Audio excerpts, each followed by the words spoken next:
Yields back, and I'll go to Mr. Pence for 5 minutes. Thank you, Mr. Chairman, and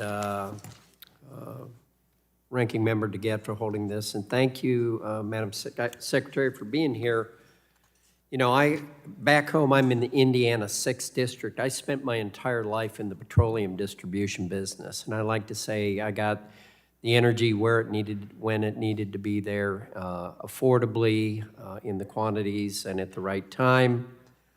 I've held roundtables in Indiana every 2 or 3 months.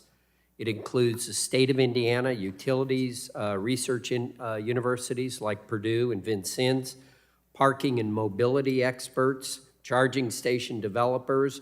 They've all joined together and they've shared with me what's happening on the ground. That's the most important thing. And of course, like all my peers, I've met with folks out here that tell me what's going on.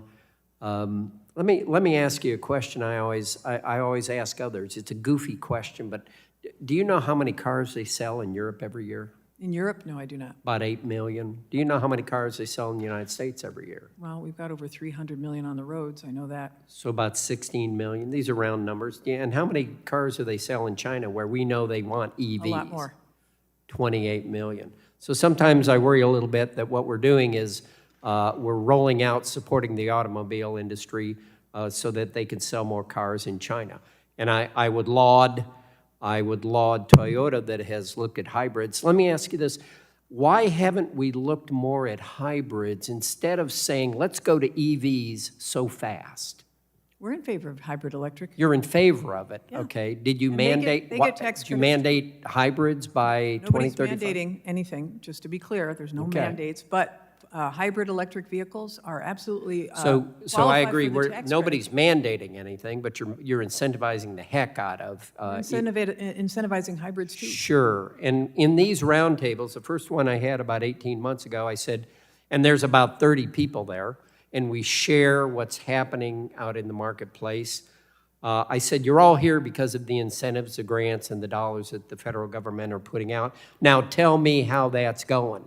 And it's one horror story after another. Are you aware of the problems with the EV, with the charging stations, with the processing systems in the charging stations, with the inability to get the electricity to where they want to put the charging stations, with the problems they have in urban areas where EVs or charging stations are a real problem in parking garages and apartment complexes? 100% I'm aware of that, and What's that's what the- the National Electric Vehicle Infrastructure Initiative is all about, is to fix those very problems. So to give money to solve a problem Well, to that create- that is to being fix- created by this administration. To fix the gaps in the infrastructure associated with electric vehicles, yes, our goal is to get 500,000 charging stations out there across the country. Today, there are 188,000. There are still gaps.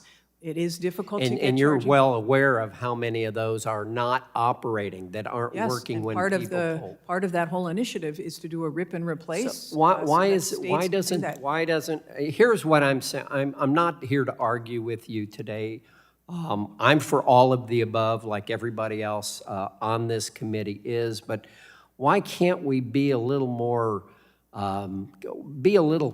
cautious and take our time on rolling this out, going after the carbon industry? I'm a little concerned about e-RINs. I talked with the EPA the last time he was here. I think he'll be here in 2 weeks. I didn't know what e-RINs, what's the motivation behind e-RINs? Why can't the administration just take a little bit of a time out and reassess what's happening out in the field that my constituents tell me about? Yeah, we're assessing every single day. And in fact, there's a lot of push for us to move much faster on the one hand, and some who are They saying we're can't be slower. by the people that are out there implementing these things. The people I meet with, they're putting in the charging stations. They're the utility companies. They're the distribution companies.